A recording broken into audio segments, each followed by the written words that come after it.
Hello dear student, welcome back পাঠশালা YouTube channel. Daily current অ্যাফেয়ার্সের ৭৮তম ক্লাসে সকলকে স্বাগত। আমরা বিগত ৭৭টি ক্লাস ধরে কারেন্ট অ্যাফেয়ার্স প্রোভাইড করে আসছি। আজকে আমরা দেখে নেব 23শে ডিসেম্বর 2024 সালের কারেন্ট অ্যাফেয়ার্সগুলি। আমাদের এই ক্লাসটি একটি গুরুত্বপূর্ণ ক্লাস হতে চলেছে, কারণ এই ক্লাস থেকেই তোমরা কারেন্ট অ্যাফেয়ার্স আগত পরীক্ষায় কমন পেয়ে যাবে। তাই আমাদের এই ক্লাসটি সবাই ফলো করো, আর সকলে এই ক্লাসটি লাইক এবং সাবস্ক্রাইব করে সকল বন্ধুদের মধ্যে শেয়ার করে দাও। চলো আর কথা না বলে শুরু করে দিই আজকের ক্লাসটি শুরু করার আগে প্রথমেই বলি যে ক্লাসটি সকলে কেমন লাগছে সেটি ক্লাসের শেষে কমেন্ট বক্সে কমেন্ট করে সবাই জানাবে। এবার দেখো প্রথম প্রশ্নটি। সম্প্রতি কেন্দ্রীয় মন্ত্রী জিতেন্দ্র সিং কিষাণ কবচ চালু করেছেন। এই কিষাণ কবচটা কি? অপশান এ কিষাণদের জন্য বীমা প্রকল্প, অপশান বি ভুট্টায় লাল পচা রোগ প্রতিরোধ চিকিৎসা, অপশান সি শস্য সংরক্ষণের জন্য দেয়া ভর্তুকি, অপশান ডি হলো ভারতের প্রথম কীটনাশক প্রতিরোধী বডি স্যুট। সঠিক উত্তরটি হয়ে যাবে অপশান ডি। ভারতের প্রথম কীটনাশক প্রতিরোধী বডি স্যুট হলো কিষাণ কবচ। অ্যান্টি পেস্টিসাইড বডি স্যুট বিশেষভাবে কীটনাশক এবং অন্যান্য বিষাক্ত রাসায়নিক থেকে রক্ষা করার জন্য ডিজাইন করা এক ধরনের প্রতিরক্ষামূলক সরঞ্জাম হলো এই কিষাণ কবচটি। এটি সেপিও হেলথ প্রাইভেট লিমিটেডের সহযোগিতায় ব্রিক ইনস্ট্রেম ব্যাঙ্গালোর দ্বারা তৈরি করা হয়েছে, যার উদ্দেশ্য এটি কীটনাশক দ্বারা সৃষ্ট শারীরিক ক্ষতি থেকে কৃষকদের সুরক্ষা দেবে। যেহেতু এখানে অ্যাপ বা পোর্টালের কথা এসেছে, তাই আমরা অ্যাবাউট অফ দ্য টপিকে কিছু অ্যাপ ও পোর্টালের সম্বন্ধে দেখে নেব। প্রথমে দেখো কালারফুল ফিশ অ্যাপ মৎস্য মন্ত্রণালয় লঞ্চ করেছে। সি বক্স পোর্টাল নারী ও শিশু উন্নয়ন মন্ত্রণালয় লঞ্চ করেছে। ই এভিডেন্স অ্যাপ রাজস্থান সরকার। লোকনাথ অ্যাপ মধ্যপ্রদেশ সরকার। ওয়ালেট অ্যাপ গুগল লঞ্চ করেছে। সঙ্গম অ্যাপ আরপিএফ লঞ্চ করেছে। সারথি 2.0 অ্যাপ সেবি লঞ্চ করেছে। নির্মাণ পোর্টাল কোল ইন্ডিয়া লিমিটেড লঞ্চ করেছে। হাতি অ্যাপ আসাম রাজ্য সরকার লঞ্চ করেছে। সর্বশেষ দেখব ভূনির পোর্টাল কেন্দ্রীয় জলশক্তি মন্ত্রণালয় লঞ্চ করেছে ভূনির পোর্টাল অ্যাপটি। এবার দেখে নাও 2 নম্বর কারেন্ট অ্যাফেয়ার্সের প্রশ্নটি। কোন দেশ ইন্টারন্যাশনাল সোলার অ্যালায়েন্স আইএসের 105তম সদস্য হিসেবে যোগ দিয়েছে? Option A Moldova, option B Kazakhstan, option C Serbia, option D হলো উজবেকিস্তান। সম্প্রতি একের পর এক দেশ ইন্টারন্যাশনাল সোলার অ্যালায়েন্সে সদস্য হিসেবে যোগ দিয়ে চলেছে। এই ক্ষেত্রে এখানে সঠিক উত্তরটি হয়ে যাবে অপশান এ মালদোভা। মালদোভা দেশটি ইন্টারন্যাশনাল সোলার অ্যালায়েন্সের 105তম সদস্য দেশ হিসেবে যোগ দিয়েছেন।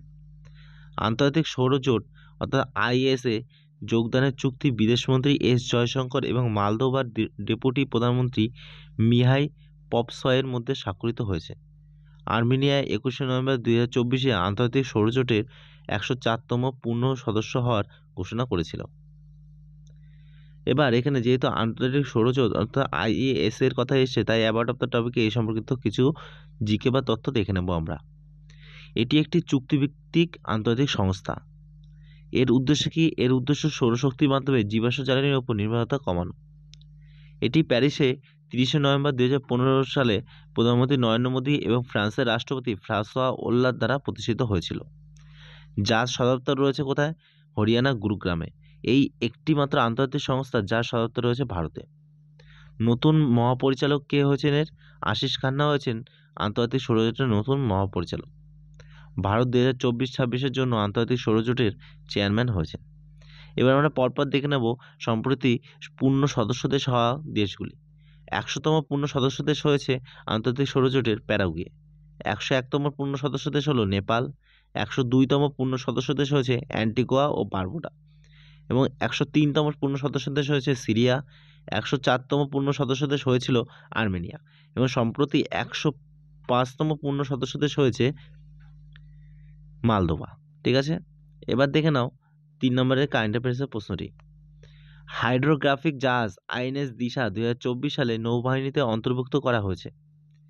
কে এই হাইড্রোগ্রাফিক জাহাজ আইএনএস দিশা তৈরি করেছে? Option A Garden Reach ship builders and engineers Kolkata. Option B Mazagon dock ship builders limited Mumbai. Option C Goa shipyard limited Goa. Option D হলো কোচিন শিপওয়ার্ড লিমিটেড কোচি। সঠিক উত্তরটি হয়ে যাবে option A Garden Reach ship builders and engineers Kolkata hydrographic জাহাজ আইএনএস দিশা তৈরি করেছে। এই হাইড্রোগ্রাফিক জাহাজ আইনের দিশা নির্মাণে 80% দেশীয় উপকরণ ব্যবহার করা হয়েছে, যা ভারতের স্বনির্ভরতার পরিচয় দেয়। অর্থাৎ এই আইএনএস দিশার মধ্যে যেসব উপকরণগুলি ব্যবহার হয়েছে এর মধ্যে 80% হচ্ছে ভারতীয় এবং 20% হলো বিদেশি। হাইড্রোগ্রাফিক জাহাজ কি? হাইড্রোগ্রাফিক জরিপ এবং সমুদ্র উপকূলীয় অঞ্চল এবং জলাশয়ের ম্যাপিংয়ের জন্য নির্মিত বিশেষ জাহাজ। এগুলি প্রধানত সামুদ্রিক নেভিগেশন, সমুদ্রবিদ্যা অধ্যয়ন এবং সামুদ্রিক নিরাপত্তা বাড়ানোর জন্য ডেটা সরবরাহ করতে ব্যবহৃত হয়ে থাকে এই হাইড্রোগ্রাফিক জাহাজগুলি। এবার দেখে নাও 4 নম্বর কারেন্ট অ্যাফেয়ার্সের প্রশ্নটি।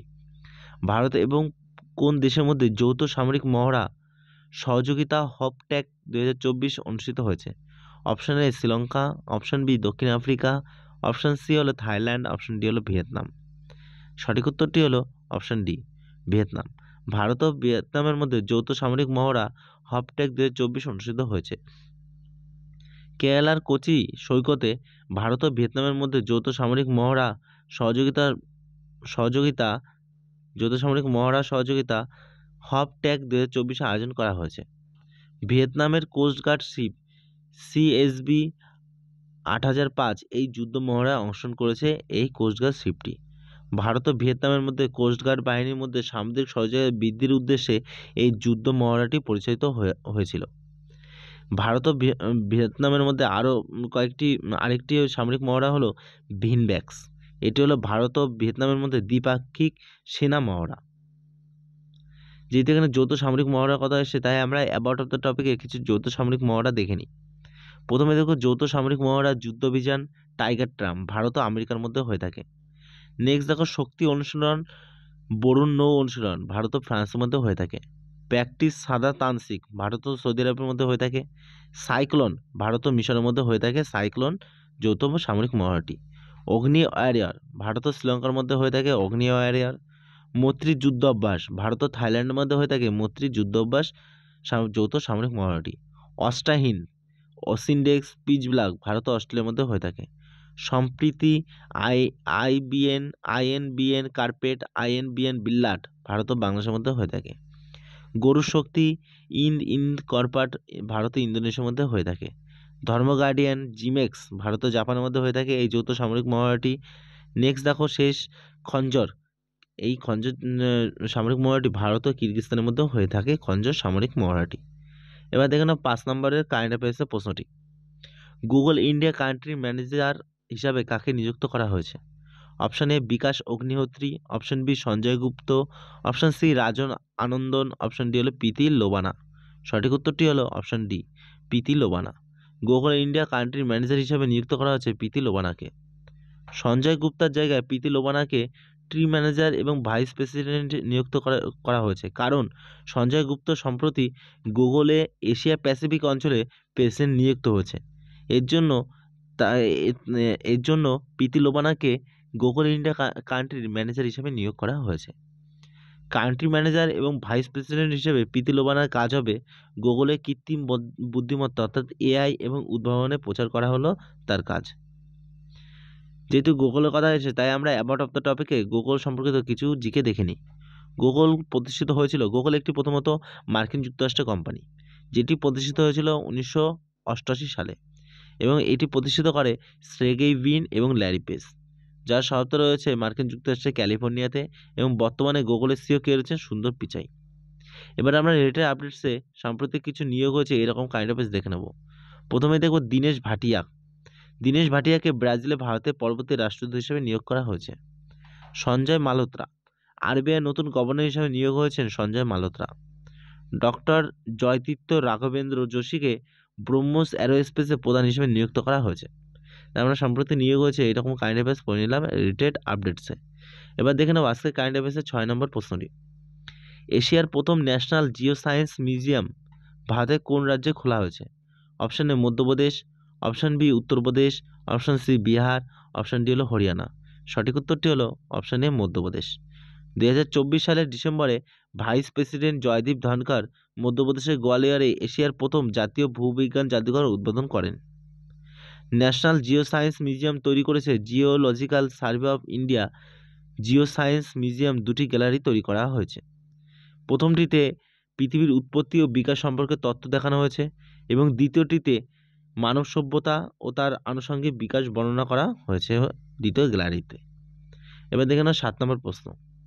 QS world university ranking sustainability 2025-এ বিশ্বব্যাপী ভারতে আইআইটি দিল্লির স্থান কত? অর্থাৎ এই রিপোর্টটি বিশ্বব্যাপী সমস্ত বিশ্ব ইউনিভার্সিটিতে এই র্যাঙ্কটি প্রকাশ হয়। তো সেই ক্ষেত্রে ভারতের দিল্লির স্থান কত?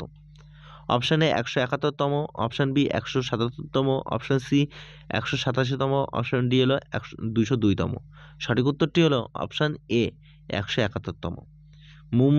মুম্বাইয়ে এটি কিউএস ওয়ার্ল্ড ইউনিভার্সিটি র্যাঙ্কিংয়ের তৃতীয় সংস্করণ। QS world university ranking sustainability 2025-এ ভারতের 78টি বিশ্ববিদ্যালয় অন্তর্ভুক্ত ছিল, যার মধ্যে ভারতীয় বিশ্ববিদ্যালয়ের র্যাঙ্ক পেয়েছে আইআইটি দিল্লি, গ্লোবাল র্যাঙ্ক হচ্ছে 171, আইআইটি খড়গপুর গ্লোবাল র্যাঙ্ক 202 এবং আইআইটি বোম্বে গ্লোবাল র্যাঙ্ক হলো 234। অর্থাৎ বেস্ট আইআইটি হচ্ছে ভারতের থেকে আইআইটি দিল্লি, যার গ্লোবাল র্যাঙ্ক হলো 171। এবার দেখে নাও আজকে কারেন্ট অ্যাফেয়ার্সের শেষ প্রশ্নটি, অর্থাৎ 8 নম্বর প্রশ্ন। প্রধানমন্ত্রী চম্বল কালীসিন্ধু পার্বতী নদী সংযোগ প্রকল্প চালু করেন। এই নদী সংযোগ প্রকল্প কোন দুটি রাজ্যের যৌথ একটি প্রকল্প? Option A Rajasthan Uttar Pradesh, option B Madhya Pradesh ও রাজস্থান, অপশন সি রাজস্থান ও হরিয়ানা, অপশন ডি হলো মধ্যপ্রদেশ ও উত্তরপ্রদেশ। সঠিক উত্তরটি হলো অপশন বি মধ্যপ্রদেশ ও রাজস্থানের যৌথ নদী পরিকল্পনাটি হলো চম্বল কালীসিন্ধু পার্বতী নদী সংযোগ পরিকল্পনা। এই প্রকল্পের মোট ব্যয় কত? ব্যয় হলো 72,000 কোটি টাকা, যা মধ্যপ্রদেশ সরকার এই 72,000 কোটি টাকার মধ্যে 35,000 কোটি টাকা দেবে এবং রাজস্থান সরকার 37,000 কোটি টাকা দেবে। এই প্রকল্পের অধীনে 21টি বাঁধ এবং ব্যারেজ তৈরি করা হবে, যা মধ্যপ্রদেশ এবং রাজস্থানকে প্রায় 10 লক্ষ হেক্টর জমিতে সেচের জন্য জল সরবরাহ করবে এবং 50 লক্ষেরও বেশি মানুষ পানীয় জল সরবরাহ করবে এই বাঁধ থেকে। তো ডিয়ার স্টুডেন্ট, এই ছিল আজকের ক্লাসটি সকলে কেমন লাগলো সেটি কমেন্ট বক্সে কমেন্ট করে জানাবে। আর সবাই ক্লাসটি লাইক এবং সাবস্ক্রাইব করে সকল বন্ধুদের শেয়ার করে দিও। আর সকলকে ধন্যবাদ ক্লাসটি সম্পূর্ণ দেখার জন্য।